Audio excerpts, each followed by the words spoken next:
आज का नवरूप कृष्णदास प्रभु जी देंगे। प्रभु जी आप स्टार्ट कर सकते हैं। हरे कृष्णा। हरे कृष्ण। सभी भक्त को धन्यवाद देना। ओम अज्ञानातिमिरान्धस्य ज्ञानाञ्जनशलाकया चक्षुर्मिलितं येन तस्मै श्रीकृष्ण। श्रील प्रभुपाद की जय, गुरु महाराज की जय, सभी शिक्षा गुरुओं की जय, माता जी की जय।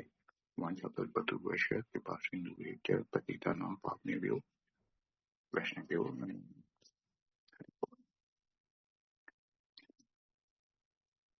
श्लोक नंबर 4.37। यथा एतांसि संवित्त अग्नि भस्मसात् कुरुते अर्जुन, ज्ञान अग्नि सर्वकर्माणि भस्मसात् कुरुते तथा। जैसे प्रज्वलित अग्नि ईंधन को भस्म कर देती है, उसी तरह हे अर्जुन, ज्ञान रूपी अग्नि भौतिक कर्मों के समस्त फलों को जला डालती है। इसको समझने के लिए हम लोग थोड़ा पहले वाले श्लोक को देखते हैं। पहले वाले श्लोक में भगवान बताते हैं मुख्यतः 4 प्रकार के कर्म फल होते हैं: प्रारब्ध, अप्रारब्ध, कूटम तथा बीजम। जो कर्म फल प्रारब्ध की श्रेणी में आते हैं वो नष्ट नहीं होते, उनके कर्म फलों को हमें भोगना पड़ता है। भगवान चाहे तो उन कर्म फलों को नष्ट कर सकते हैं, लेकिन भगवान उन्हें हमें हमारे लिए सहायक बना देते हैं, हमारी सहायता करते हैं ताकि हम उन प्रारब्ध कर्मों को फलों को हम अच्छी तरह भोग के उससे मुक्त हो सके। दिव्य ज्ञान हमारे कर्म फलों के लिए उसी तरह का कार्य करता है जैसे हमें समुद्र पार करके तैर के पार कर करके कहीं जाना है, लेकिन कुछ और ये जो दिव्य ज्ञान है वो हमारे लिए जहाज की तरह काम करता है। यानी अगर हम उस जहाज में बैठ गए तो हमें उतना कष्ट नहीं उठाना पड़ेगा, हम आसानी से अपने गंतव्य पर या डेस्टिनेशन पे धीरे धीरे पहुंच जाएंगे। इसका मतलब यह है कि दिव्य ज्ञान इस प्रारब्ध पाप कर्मों को खत्म नहीं करता, बल्कि हमें उससे आसानी से बाहर निकालने में सहायता करता है। और आज के श्लोक में भगवान बताते हैं संचित कर्म के बारे में। ये संचित कर्म क्या है? ये संचित कर्म है कि जन्मों जन्मों से हमने जो कर्म किए हैं वो इतने बढ़ गए हैं और उनके फल एकदम पहाड़ की तरह बन गए हैं। तो भगवान इस श्लोकों में कहते हैं यह प्रज्वलित अग्नि ईंधन को जला देती है, उसी प्रकार यह दिव्य ज्ञान जो कि अग्नि है और वो हमारे जन्मों जन्मों के हमारे संचित कर्म फलों को जलाकर राख कर देती है। यहाँ दिव्य ज्ञान की तुलना प्रज्वलित अग्नि से की गई है और कर्म फलों की तुलना ईंधन से की गई है। इस प्रज्वलित अग्नि में ईंधन के ढेर को जलाने से यह प्रज्वलित अग्नि उसे तुरंत भस्म कर देती है। इसको उदाहरण से समझेंगे। जैसे दुर्योधन ने पांडवों को मारने के लिए लाक्षागृह बनाया था, और वो लाक्षागृह कैसा था? लाक्षागृह था वो बांस से, लकड़ी से, जो जल्दी जलने वाले पदार्थ थे उनसे बनवाया था। और उनको भी कैसे बनाया था? उनको घी से सींच दिया था ताकि पांडवों को बिल्कुल भी मौका न मिल सके कि वो उस अग्नि से बच सके। हालांकि हम जो लोग जानते हैं कि अर्जुन के पास वरुण पास्त्र था जिससे वो कभी भी बारिश करवा सकता था, लेकिन यह जो लाक्षागृह था वो इस तरह का तैयार किया गया था कि उसे बिल्कुल भी समय नहीं मिले और वो लोग उसमें जल जाएं। इसी तरह जो प्रज्वलित अग्नि होती है वो हमारे कर्म फलों को उसी तरह तुरंत भस्म कर देती है कि उससे कोई बच ना सके। और यह प्रज्वलित अग्नि क्या है?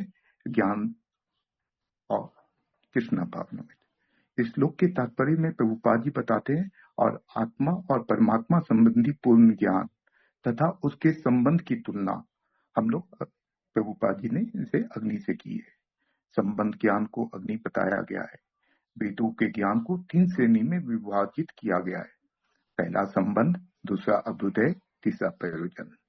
संबंध ज्ञान का अर्थ है आत्मा और परमात्मा का संबंध, जीव का भगवान से क्या संबंध है इत्यादि, और उस संबंध को कैसे जागृत किया जाए, उसके लिए क्या उपाय किया जाए, उसे अभ्युदय बताए। और प्रयोजन, और इसका अंत में परिणाम क्या होगा कि हमें भगवान की प्राप्ति होगी। यही इसका परिणाम है और यह है प्रयोजन। प्रभुपाद जी तात्पर्य में लिख रहे हैं, जीव का स्वरूप को ज्ञान होने पर सब कुछ भस्म हो जाता है, चाहे वह पूर्ववर्ती हो या परावर्ती, जो पूरा पहले हम लोग भोग चुके हैं या जमा कर चुके हैं या हम लोग आने वाले समय में जमा करेंगे। मनुष्य पाप तथा पुण्य दोनों ही प्रकार के कर्म फलों को जीत लेता है जब वह यह ज्ञान अग्नि का आत्मसात करता है। जैसे अजामिल का उदाहरण देखते हैं कि वह एक ब्राह्मण था, लेकिन एक गलत स्त्री का संग को देख के और उसके संग पाकर वो पूरा गलत रास्ते पे चला गया और सिर्फ पाप कर्म पे पूरा लिप्त हो गया। लेकिन उसने और उनसे उस गलत स्त्री के साथ उसके 10 पुत्र भी हुए, लेकिन भगवान की कृपा से ये ज्ञान अग्नि से उसने अपने एक पुत्र का नाम नारायण रखा। और जब उसे यमदूत लेने आए तो उसने जब नारायण का नाम पुकारा, जैसे ही न उसने नारायण का नाम पुकारा तो उसे विष्णुदूत बचाने आ गए। विष्णुदूत हम लोग सब जानते हैं कि तब ये आते हैं जब हमारे सारे पाप कर्म, चाहे सारे कर्म फल नष्ट हो जाते हैं, चाहे वो पाप कर्म हो चाहे पुण्य कर्म हो। जब हम भक्ति करते हैं तो हमारे सारे कर्म फल जलकर भस्म हो जाते हैं। अब श्लोका नंबर 38 देखेंगे। न हि ज्ञानेन सदृश्यम् पवित्रम् ईयस विद्यते तत् स्वयं योग संसिद्धि कालेन आत्मनि विन्दति। इस अर्थात प्रभुपाद जी के द्वारा इस संसार में दिव्य ज्ञान के समान कुछ भी उदात्त और शुद्ध नहीं है। ऐसा ज्ञान समस्त योग का परिपक्व फल है। जो व्यक्ति भक्ति में सिद्ध हो जाता है वह यथा समय अपने अंतर में इस ज्ञान का आस्वादन करता है। इस श्लोक में भगवान पवित्रता की दृष्टि से ज्ञान के महात्म्य का वर्णन कर रहे हैं। पिछले श्लोक में भगवान ने ज्ञान की तुलना अग्नि से की थी और पापों की तुलना ईंधन से की थी, और प्रज्वलित अग्नि में कोई भी ईंधन डालने से वह जल जाएगा। ज्ञान रूपी प्रज्वलित अग्नि में पाप रूपी भस्म हो जाते हैं। तब अर्जुन के मन ने जब सुना तो उसके मन में शंका हुई कि जब अग्नि में हम कुछ जलाते हैं तो कई बार उसका विषैला धुआं बनता है। वैसा विषैला धुआं वातावरण को प्रदूषित करता है। इसलिए अर्जुन के मन में शंका हुई कि कुछ ऐसे पाप भी कर्म भी होंगे जो ज्ञान की अग्नि में जलकर ऐसा प्रभाव उत्पन्न करें जिससे चेतना प्रदूषित करे। जैसे हम प्लास्टिक जलाते हैं तो बहुत दुर्गंध आती है, तो भगवान बता रहे हैं कि ज्ञान की अग्नि इतनी पवित्र है कि वह पाप रूपी ईंधन को ऐसे भस्म करती है कि उसके अंत में किसी प्रकार का दूषण नहीं बचता, अर्थात पाप के नष्ट होने पर चेतना पर इसका कोई प्रभाव नहीं पड़ता। न ही ज्ञानेन सदृश्यम पवित्र इह विद्यते। भगवान इस श्लोक में महत्वपूर्ण शिक्षा दे रहे हैं कि ज्ञान के समान कुछ भी पवित्र नहीं है।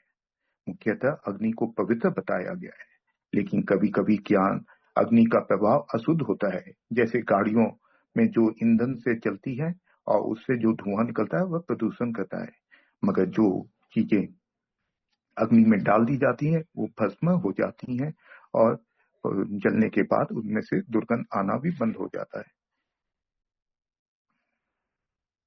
क्योंकि वो भस्म हो जाते हैं। यह ज्ञान की अग्नि सामान्य अग्नि से ज्यादा पवित्र है, क्योंकि इसमें कोई भी तरह का प्रदूषण नहीं होता।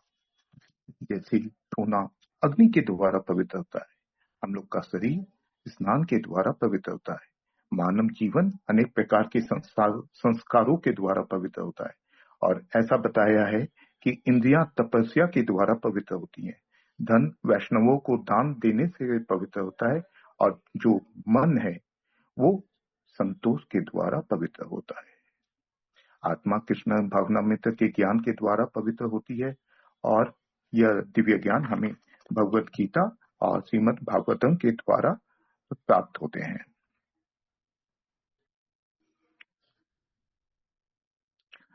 आत्म गीता के चौथे अध्याय के माध्यम में भी ये बताया गया है कि एक सत्यव्रत तप नामक ऋषि थे जो तपस्या करते थे। एक बार उनके ध्यान को भंग करने के लिए 2 अप्सराओं को भेजा गया। और जब वे अप्सराएं सत्यव्रत मुनि को अपनी तरफ अट्रैक्ट करने की कोशिश कर रही थी, तो इस पर सत्यव्रत तप ऋषि बहुत क्रोधित हो गए और उन्होंने उन अप्सराओं को बेर का पेड़ बनने का श्राप दे दिया। और कुछ समय पश्चात वहां पे एक भरत नाम के महात्मा आए और वहां पे बैठ के, जहाँ ये अप्सराएं पेड़ बनी हुई थी, वहीं बैठ गए और गीता के अध्याय का पाठ करने लगे। उन्होंने चौथे अध्याय का पाठ किया। गीता के अध्याय का पाठ करने से इन भरत महात्मा के शरीर एकदम पवित्र हो गया और इन्होंने उस पेड़ के दोनों पेड़ के सहारा लिया। एक के ऊपर अपना सर रखा, दूसरे के ऊपर अपने पैर रखे। जब इन पेड़ों ने इस महात्मा के स्पर्श पाए तो ये अप्सराएं पेड़ से मुक्त हो गईं और इनको ब्राह्मण के परिवार में अगला जन्म मिला। यह है दिव्य ज्ञान का प्रभाव। जो व्यक्ति गीता रूप दिव्य ज्ञान का नियमित उच्चारण या पाठ करता है, वो भी इतना पवित्र हो जाता है कि उसके शरीर का स्पर्श पाकर पेड़ जैसी योनि से भी मुक्ति मिल जाती है। तो हम देखते हैं कि ज्ञान का प्रभाव कितना पवित्र है। ज्ञान से पवित्र कुछ भी नहीं। प्रभुपाद जी ने इस श्लोक पर प्रवचन दिया था 17 अगस्त 1966 में न्यूयॉर्क में। प्रभुपाद जी ने बोला था, ज्ञान की पूर्णता समझनी पड़ेगी और ज्ञान की पूर्णता है श्री कृष्ण को समझना। बहु नाम जन्मना थे ज्ञानवान प्रपद्यते। अनेक जन्में तक व्यक्ति जब ज्ञान का अभ्यास करता है, कृष्ण के निकट आता है, तब समझ जा पाता है कि भगवान सब कारणों के कारण है और ऐसा ही महात्मा अत्यंत दुर्लभ है। दिव्य ज्ञान बहुत पवित्र है और इस ज्ञान के समान कोई भी वस्तु पवित्र नहीं है। ज्ञान की पूर्णता है कृष्ण को समझना और कृष्ण की सेवा करना।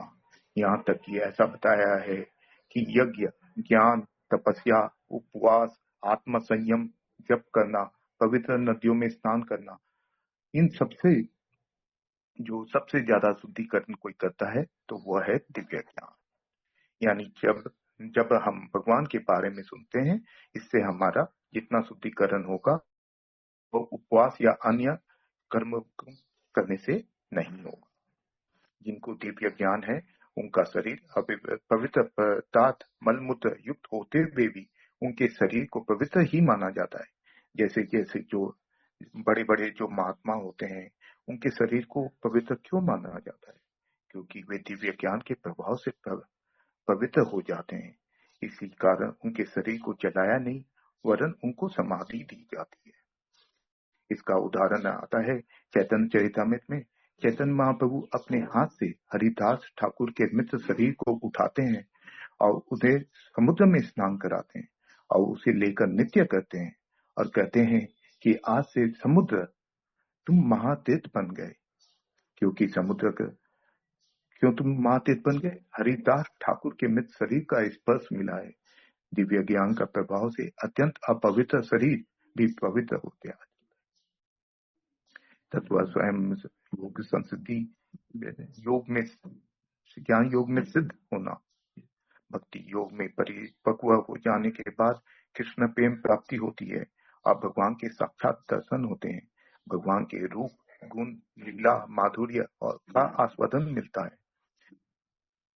कालीन का शब्द है उचित समय पर, अर्थात कृष्ण के प्रेम जैसे उच्च धरातल तक तुरंत नहीं पहुंचा जा सकता, उचित समय लगता है। प्रेम के पहले धरातल हैं जो माता जी हर बार बताती हैं कि श्रद्धा, साधु संग, भजन क्रिया, आनंद निवृत्ति, निष्ठा, रुचि, इतना आने के बाद फिर हम लोग भगवान के लिए आगे प्रेम करें। इसको और इसके लिए हमें बहुत धैर्य धारण करना पड़ता है। आत्मनि यानी अपने हृदय में यह अनुभव करता है कि कृष्ण का प्रेम हमें पाना है। अर्थात जब व्यक्ति कृष्ण के विषय में गुरु परंपरा से सुनता है और प्रत्यक्ष रूप से हृदय में अनुभव करता है और तब यह ज्ञान हृदय में प्रकाशित होता है। भगवत गीता के 10.9 में भगवान कहते हैं, मेरे शुद्ध भक्तों के विचार उसमें वास करते हैं, उनके जीवन मेरी सेवा में अर्पित रहते हैं, वे एक दूसरे को ज्ञान प्रदान करते हैं और मेरे विषय में बातें करते हुए परम संतोष तथा आनंद का अनुभव करते हैं। हमें जो ज्ञान की अनुभूति होती है और हमारे जो रियलाइजेशन आते हैं वो भगवान की कृपा से आते हैं। भक्ति में स्वरूप का भी ज्ञान हो जाता है।